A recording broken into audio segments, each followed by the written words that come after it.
The breaking point. The ballroom sparkled with crystalline chandeliers and the murmur of Manhattan's elite, but Leela Bennett felt utterly invisible. She stood beside her fiancé, Nathaniel Sinclair, in her stunning golden gown, a dress that had cost more than most people's monthly salary, yet she might as well have been wearing rags for all the attention he paid her. Nathaniel's hand rested perfunctorily on the small of her back as he turned to shake hands with yet another business mogul, his charming smile firmly in place, his blue eyes cold as ice. "Excuse me, darling," he murmured, not even glancing at her face, as he stepped away to answer his ringing phone, his third call in 20 minutes.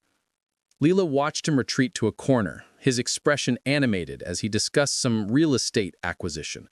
This was their engagement party. Well, technically a charity gala that Nathaniel had insisted they attend to cement his standing in the business world.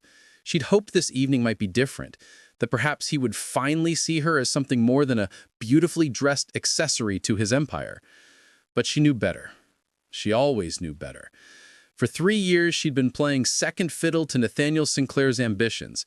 3 years of watching him charm rooms full of people while she stood silently beside him, her own talent, as a renowned interior designer, rendered invisible beneath his shadow. She designed the interiors of 3 prestigious Manhattan hotels, earned accolades in her field, and yet most people at these galas didn't even know her profession. To them, she was simply Nathaniel's fiancée. The worst part was that she let it happen.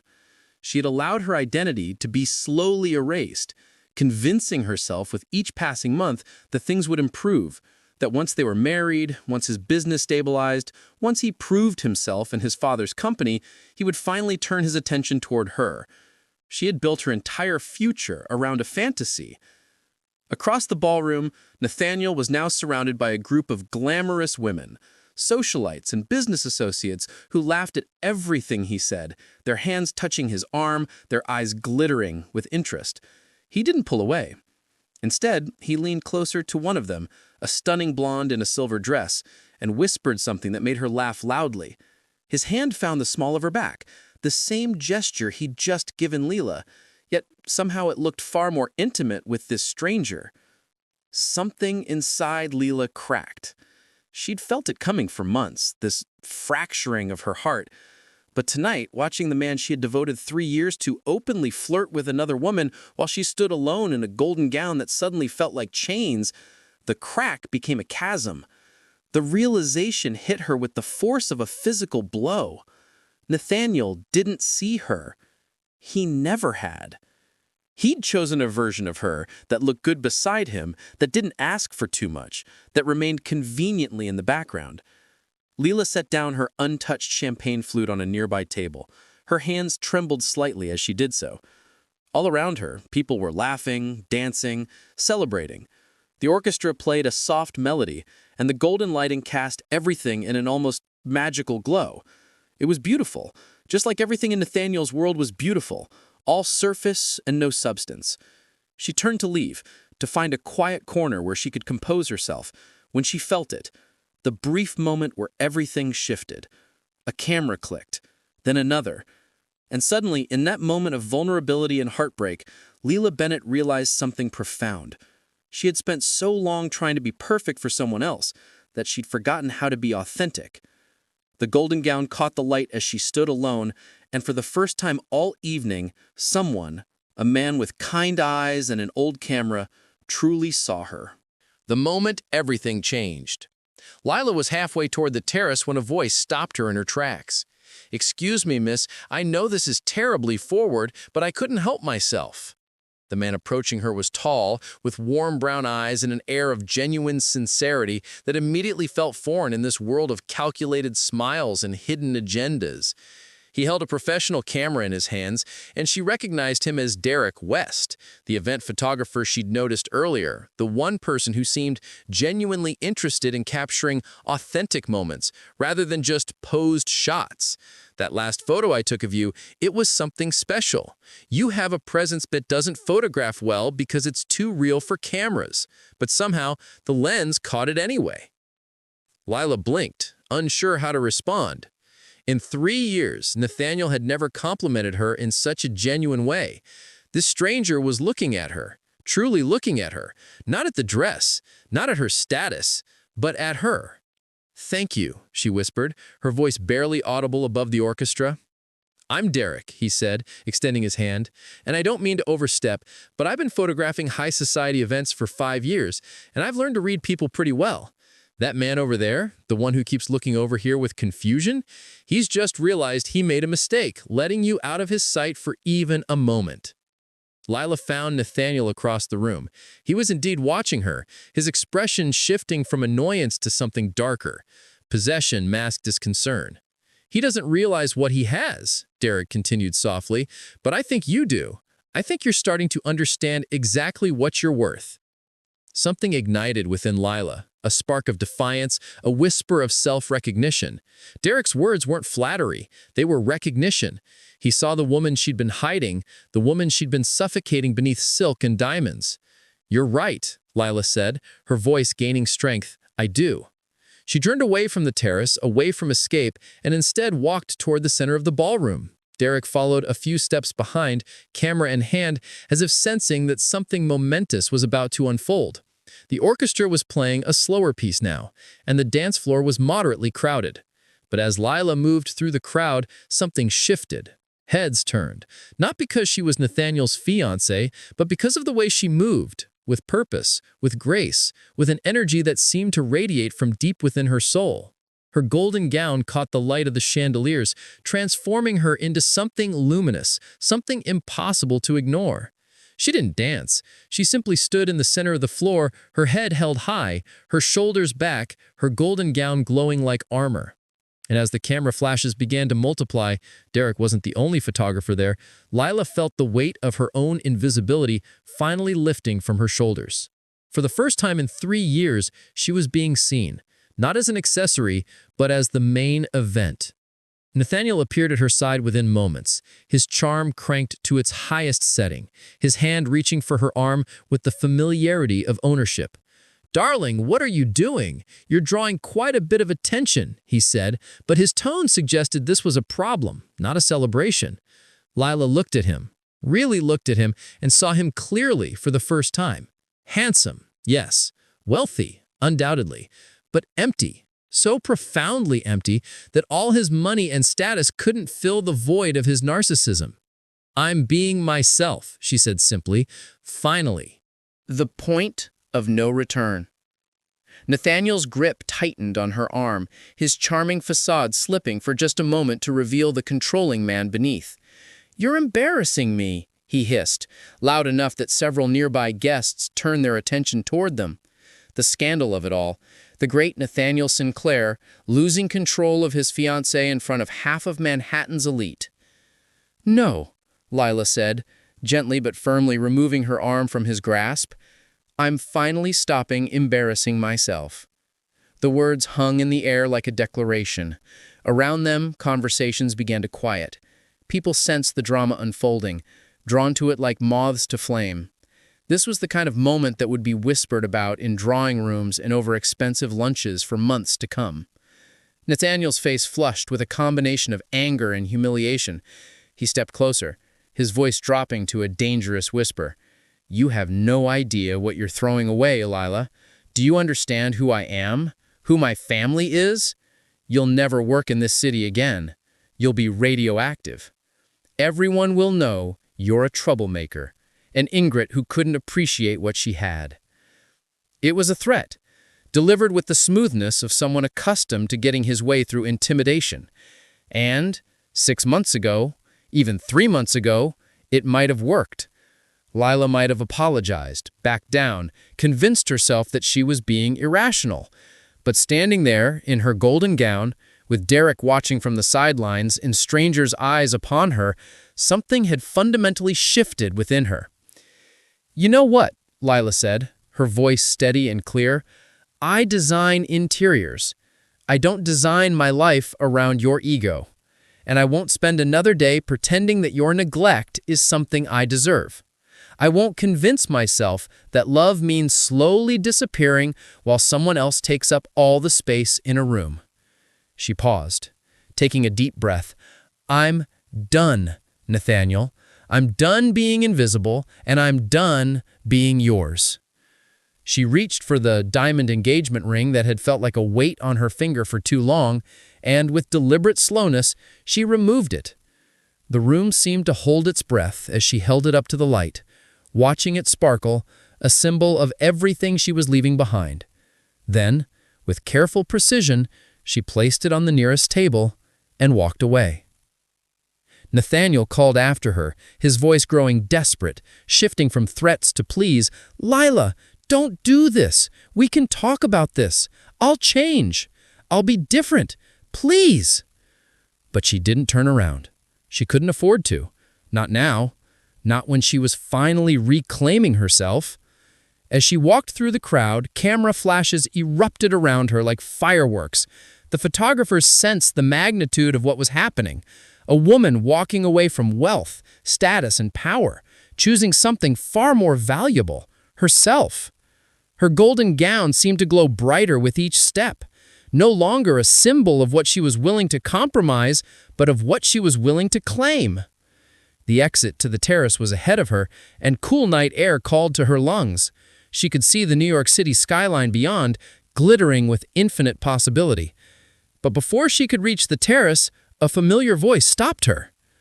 "Lila."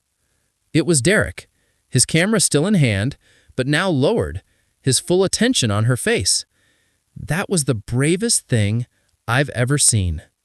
She turned to him, and for a moment they simply looked at each other. In his eyes, she saw recognition, respect, and something else, something that felt dangerously like the beginning of genuine connection. "Thank you," she said softly, "for seeing me tonight, for showing me that I was worth being seen." Derek stepped closer, and with gentle deliberation, he extended his hand, not in greeting, but in offering. An offering of support, of alliance, of a different kind of future. The night is still young, and I have a feeling your story is just beginning. Lila looked at his hand, then at his face, and something that had been wound tight in her chest since she was old enough to remember began to unwind. She slipped her hand into his, and together they walked toward the terrace, leaving behind the glittering ballroom and the man who'd made her feel invisible. The aftermath and the real beginning. The morning sun streamed through the windows of Lila's apartment, illuminating the scattered belongings she'd haphazardly packed after leaving the gala. Her phone had been buzzing incessantly since midnight, calls from her lawyer, messages from society pages desperate for her exclusive story, and dozens of missed calls from Nathaniel that she'd ignored without hesitation. But the one notification that mattered most sat at the top of her screen. An email from Derek, sent just an hour ago. "I couldn't sleep," it read. "I kept thinking about what you said on the terrace, that you needed to figure out who you were without anyone telling you who to be. I have something to show you. Coffee? There's a place in Brooklyn that makes the best pastries, far away from Manhattan's radar. No pressure, just two people who caught a glimpse of something real. Derek." Lila smiled, feeling something warm unfurl in her chest. This was nothing like the calculated courtship Nathaniel had orchestrated 3 years ago, a series of business dinners designed to consolidate their family's connections. This was simple. This was genuine. But before she could respond, her phone rang. It was her mother. "Lila, sweetheart, have you seen the news?" Her mother's voice was trembling with a mixture of concern and something else. Pride, perhaps. "No, I haven't. Should I be worried?" "Turn on the television, any news station. You're everywhere." With a growing sense of unreality, Lila switched on her TV. Every major news outlet was replaying the footage from last night. But what surprised her wasn't just the raw footage, it was Derek's photographs. Interspersed between the video clips were stunning stills that captured the exact moment of her transformation. One image showed her standing alone in her golden gown, vulnerability and strength etched into every line of her body. Another captured the moment she removed the engagement ring, her face serene and determined. But the most striking image was the final one. Lila walking toward the terrace with Derek, her hand in his, her face illuminated not by the chandelier lights, but by something internal.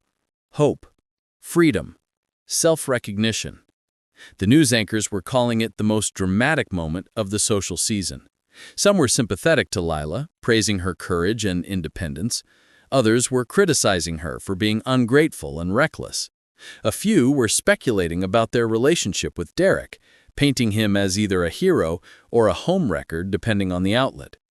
But the story that resonated most was the one that emerged from her own industry. Interior designers began speaking out, talking about Lila's talent, her vision, her contributions to the field that had been overshadowed by Nathaniel's shadow. One prominent design magazine published an article titled, "The Woman Behind the Masterpieces: Lila Bennett's Transformation from Invisible to Indispensable." She was receiving job offers from prestigious firms, international design houses, and independent projects that had nothing to do with her connection to the Sinclair family. At 11 a.m., Lila found herself sitting across from Derek at a small cafe in Williamsburg, studying the photographs he'd brought on his laptop. They were extraordinary, not just technically perfect, but emotionally true. In each image, she could see herself as he had seen her, not as an accessory or a status symbol, but as a woman discovering her own power. "These are beautiful," she said softly. "I didn't realize you captured so much." "I couldn't stop," Derek admitted, his eyes earnest, "because I couldn't stop seeing you. The real you, not the version that was performing for the cameras or for him, but the woman who decided that her own life was worth fighting for." Lila reached across the small table, placing her hand over his. "And she needed to ask you something, and I need you to answer me honestly. Anything. Are you interested in me because of what happened last night? Because of the drama and the publicity and the moment? Or are you interested in me because you actually see something in me that's worth knowing?" Derek didn't answer immediately. Instead, he closed his laptop and met her gaze directly. "I saw something in you before last night, when you were standing alone in that ballroom, when the world couldn't see what was right in front of them. But I won't pretend that last night didn't change things. It changed things for me too. It showed me what happens when someone decides to stop disappearing for someone else. And yes, I'm interested in that woman, but I'm also terrified of becoming what he was, someone who needs you to shrink yourself to feel secure." "So what do we do?" Lila asked, her heart racing. "We take it slow. We get to know each other without the pressure of society's expectations or scandal or narrative. We let whatever this is develop naturally, without anyone defining it but us." For the first time since she'd removed the engagement ring, Lila felt something like peace settle over her. Not the fragile peace of compromise or the desperate peace of self-deception, but the solid, unshakable peace of someone who had finally chosen herself. A new spotlight. 3 months later, Lila stood in the gallery of her first solo exhibition, Reclaimed Spaces, a story about the space, what it meant to her, and what she'd learned from creating it. The photographs were interspersed with Derek's candid images of her in these spaces, capturing the artist at work, the woman behind the designs, the creator reclaiming her vision. The opening night was packed with industry professionals, design enthusiasts, fellow artists, and media representatives, but none of them intimidated Lila anymore. She moved through the crowd with quiet confidence, discussing her work with genuine passion rather than performing someone else's version of expertise. Near the exhibition's centerpiece, a photograph of the grand hotel lobby she'd designed 5 years ago, coupled with a touching narrative about how she'd poured her own dreams into creating a space where others could feel seen and valued. Derek appeared with 2 glasses of champagne. "Sold 3 commissions in the last hour," he whispered in her ear. "The design world is finally catching up to what I saw the moment I pointed a camera at you." Lila turned to him, smiling. Over the past 3 months, their relationship had grown organically, without the pressure or performance that had characterized her time with Nathaniel. Derek challenged her to think more deeply, to express herself more fully, and to never again shrink herself for anyone's comfort. And in return, Lila had encouraged him to move beyond event photography, to pursue his real passion for documentary and artistic photography. Just then, a woman approached them, a representative from an international design firm. Ms. Bennett, I've been following your work, and I have a proposal. We're designing the interiors for a new sustainable community center in Copenhagen, and we'd love to have you lead the creative vision. Full autonomy, full credit. What do you say? Leela looked at Derek, who nodded encouragingly, then back at the woman. I'm interested. Tell me more about your vision. As they began discussing the project, Leela realized something profound. She wasn't saying yes because someone was pressuring her, or because she needed external validation, or because she was trying to prove something to Nathaniel. She was saying yes because this project aligned with her values, her vision, and her authentic self. Later that evening, as the gallery began to empty, Leela stood alone before the photograph Derek had taken of her on the terrace that fateful night. In it, her golden gown seemed to shimmer with possibility, and her eyes were focused forward toward an uncertain but completely her own future. Derek wrapped his arms around her from behind, resting his chin on her shoulder. What are you thinking? That I spent so long trying to be someone else's spotlight that I forgot I could be my own. I was so focused on being seen by the right people that I forgot to see myself. And now? Now I see myself. I see what I'm capable of. I see a woman who deserves love that's built on respect and authenticity, not possession and performance. She turned to him, and I see someone who helps me become more of myself, not less. Derek kissed her gently, and there were no cameras, no crowds, no society watching. It was just two people who had found each other in the wreckage of old lives, building something new and real. 6 months later, Leela received an invitation to a charity gala, a different one, hosted by an arts foundation. She chose to attend not because she needed to prove anything, but because she genuinely wanted to celebrate other artists and creators. And when she walked into that ballroom in a new gown, not gold, but a deep emerald green that she had chosen entirely for herself, she did so with Derek at her side, not behind her, not ahead of her, but beside her. Equal. Seen. Seen. The photographers were there, of course, but this time when they captured her image, they weren't capturing a woman reclaiming her power from the wreckage of a failed engagement. They were capturing a woman fully inhabiting her own life, fully present in her own story. The golden gown had been a symbol of her breaking free, but this emerald dress was a symbol of something far more powerful. A woman who no longer needed a symbol. She was enough. She had always been enough.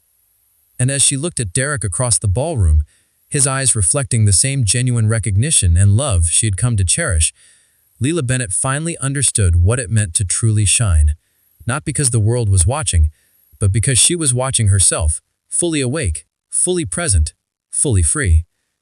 The story that had begun in heartbreak and abandonment had transformed into something infinitely more beautiful, a love story between a woman and herself, and the man who had the wisdom and grace to let her shine.